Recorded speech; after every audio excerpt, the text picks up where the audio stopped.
Com milhões de quilômetros quadrados, a Amazônia é considerada a região de maior biodiversidade da Terra. Ela não só abriga a floresta amazônica, como também tem mais de 30 milhões de habitantes, mais de 30 milhões de espécies de animais e ainda ocupa quase 50% do território brasileiro. Não é pouca coisa não, viu? E por mais que a gente saiba disso tudo, ainda existem muitos mistérios envolvendo o bioma que não foram revelados. Eu sou a Carol e hoje eu vou te contar algumas descobertas pra lá de surpreendentes feitas na Amazônia.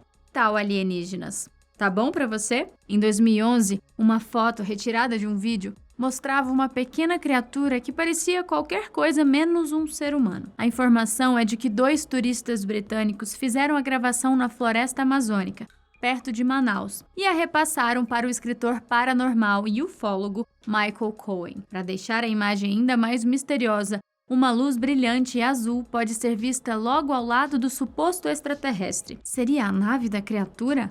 Alguma tecnologia avançada? O próprio Michael Cohen fez uma análise da imagem e disse que era difícil suspeitar que toda a composição da foto fosse montagem. Um dos motivos para isso tem a ver com a região em que a filmagem foi feita, que, de acordo com o ufólogo, é conhecida por experimentar uma intensa atividade de objetos voadores não identificados. E o porquê disso? Basicamente, Michael acredita que os alienígenas estão interessados na diversidade biológica encontrada na Amazônia. Para reforçar a possibilidade de que alguma coisa estranha esteja acontecendo por lá, o ufólogo ainda citou uma operação militar brasileira bastante antiga, lá de 1977, a Operação Prato. Já ouviu falar? Basicamente, a Força Aérea Brasileira estava investigando OVNIs em uma região próxima ao município de Colares, no Pará. Um pouco longe de Manaus, é verdade, mas a ideia era dizer que alguma coisa está acontecendo na região norte do país, dizendo Michael que a filmagem seria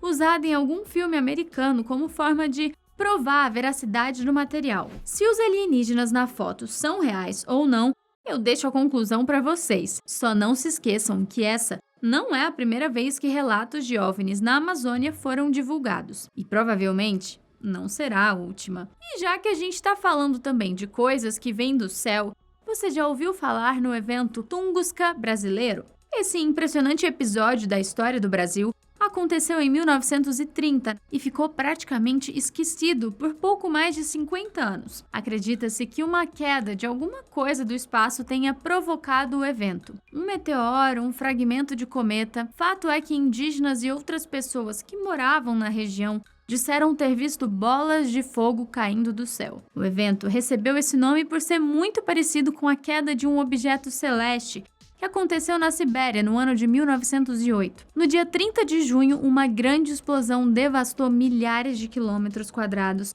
de uma área próxima ao rio Tunguska Pedregoso. Na época, nenhuma cratera foi encontrada, apenas os sinais de que alguma coisa havia explodido bem próxima do solo. E aí você já sabe, diversas teorias começaram a surgir e o mesmo aconteceu aqui no Brasil. Algumas falavam que o evento nem sequer tinha acontecido, já que não houve relatos em jornais brasileiros da época. Somente em 1995 é que as coisas começaram a esquentar. O astrônomo inglês Mark Bailey teria encontrado um artigo do Vaticano com o relato de um monge que passou pela região do rio Curaçá, apenas 5 dias depois do episódio. E de acordo com a entrevista que ele fez com a população local, o evento foi acompanhado de um grande estrondo e de uma chuva de poeira. Agora deixa eu te perguntar, você já ouviu falar do Stonehenge? Aquela estrutura com pedras em formato circular lá no Reino Unido, que muitas pessoas associam com alienígenas, OVNIs e por aí vai? Pois é,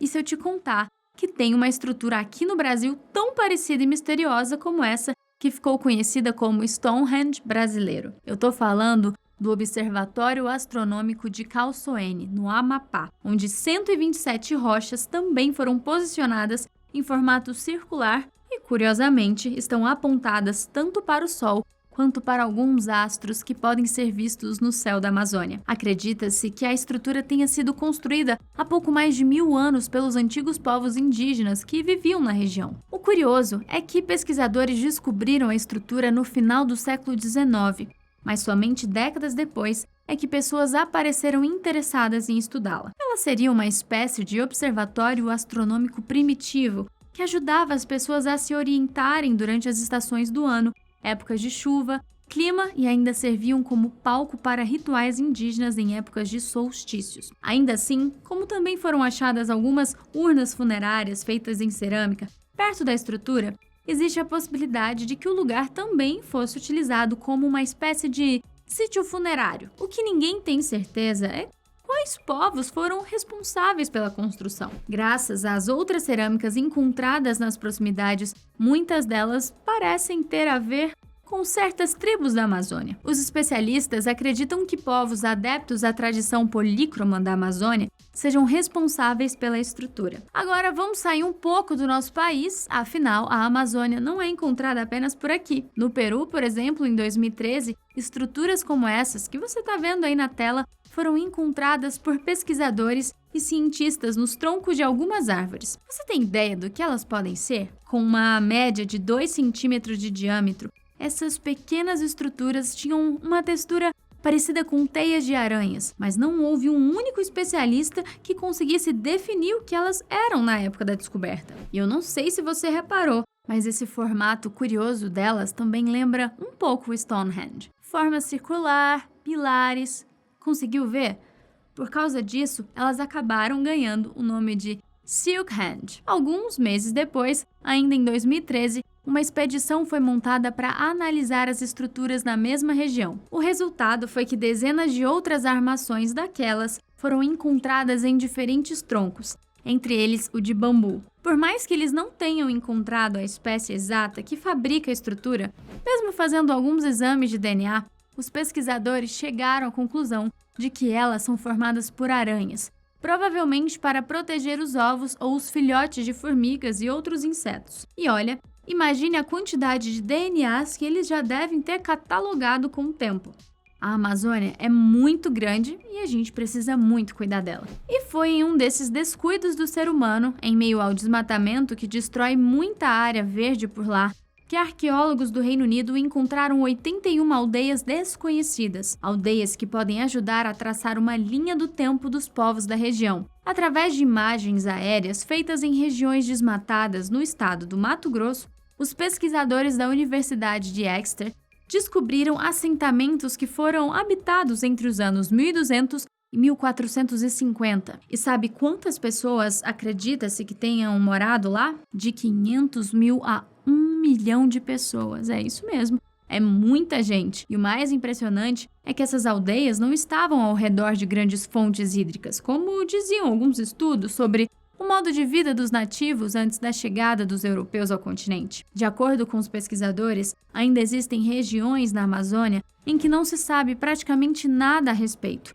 E embora o desmatamento não seja o ideal, eles auxiliam no entendimento de como os diversos grupos de nativos viviam e se relacionavam com a natureza ao redor. A primeira coisa que ajudou os especialistas na investigação foram os geoglifos, em diversos formatos geométricos. Geoglifos, caso você não saiba, são valas feitas na própria terra e, por lá, elas foram feitas em quadrados, hexágonos e círculos. Não se sabe exatamente o motivo da construção dessas estruturas, mas a hipótese mais aceita é que elas estejam relacionadas com a delimitação de vilas fortificadas. O que solidificou a ideia de que os povos habitaram a região por muito tempo foi o achado da Terra Preta, que é um solo escuro, fértil com origem pré-colombiana, normalmente encontrado em regiões onde povos moram por um longo tempo. Além disso, durante as escavações em busca de registros dos nativos, foram encontrados machados feitos com pedra talhada